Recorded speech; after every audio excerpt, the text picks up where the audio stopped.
Levitico, ang ikatulo nga basahon ni Moses.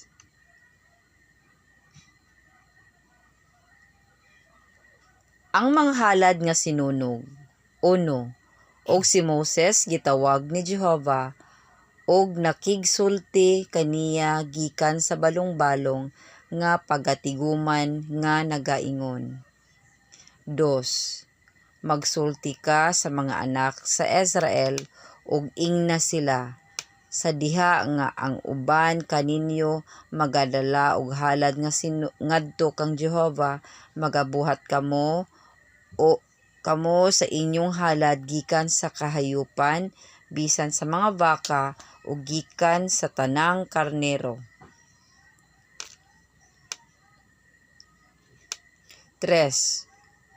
Kung ang iyang halad mao'y halad nga sinunog nga gikan sa mga baka, igahalad niya ang lalaki nga walay ikasaway, magahalad siya didto sa pultahan sa balong-balong nga pagatiguman aron siya pagadawaton sa atubagan ni Jehova. 4. Ug iyang igabutang ang iyang kamot sa ibabaw sa ulo sa halad nga sinunog, ug kana pagadawaton kun alang kaniya aron pagtabon sa sala alang kaniya.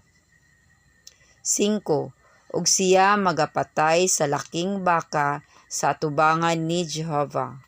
Ug ang mga saserdote nga mga anak ni Aaron magahalad sa dugo ug magasablig sa dugo sa libot sa ibabaw sa halaran ug diha sa pultahan sa balong-balong nga pagatiguman. 6. Ug panitan niya ang halad nga sinunog ug kini hiwa-hiwaon sa iyang mga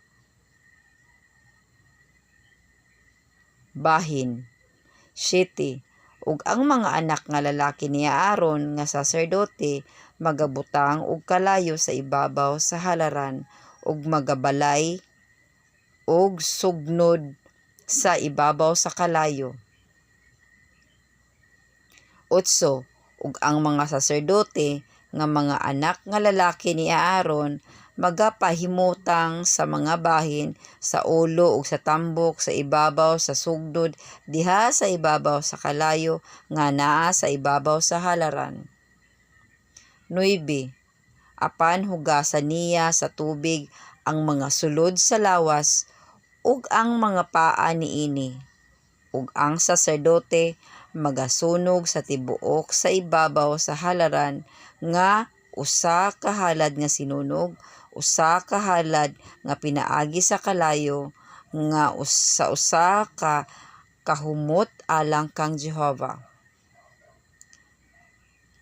10. Ug kun ang iyang halad gikan sa kahayupan sa mga karnero, kun sa mga kanding alang sa halad nga sinunog sa laki nga walay kasaway, mao'y igahalad niya. 11.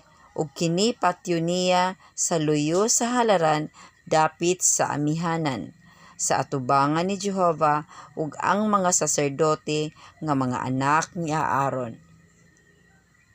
Magasablig sa dugo niini sa ibabaw libot sa halaran.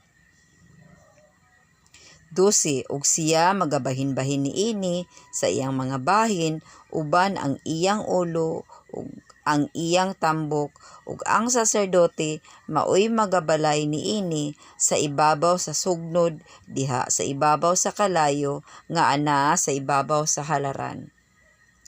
13. Apan pagahugasan niya sa tubig ang bahin nga sa sulod sa lawas ug sa mga paa, ug igahalad sa saserdote ang tibuok, ug pagasunugon kini niya sa ibabaw sa halaran.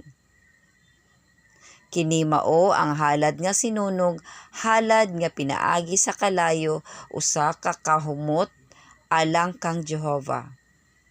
14. ug kung ang iyang halad nga sinunog nga kang Jehova mao'y halad nga sinunog nga mga langgam, nan igahalad niya ang iyang halad nga sinunog ang gikan sa mga tukmo kun sa mga kuyabog sa salampati. 15. Ug ang saserdote magahalad niini sa ibabaw sa halaran ug magakuha sa ulo niini ug magasunog niini diha sa halaran. Ug ang dugo niini pagapug-on sa ibabaw sa kiliran sa halaran. 16. Ug iyang kuhaon ang pagabalunan ug ang mga balhibo niini ug isalibay niya sa haduol sa halaran dapit sa silangan sa dapit sa mga abo. 17. Ug iyang pagabuk-on kini tungod sa iyang mga pako apan dili pagabahinon kini sa duroha. Ug ang saserdote magasunog niini sa ibabaw sa halaran sa ibabaw sa sugnod nga diha sa kalayo. Kini mao ang halad nga sinunog, halad nga pinaagi sa kalayo sa usa ka kahumot alang kang Jehova.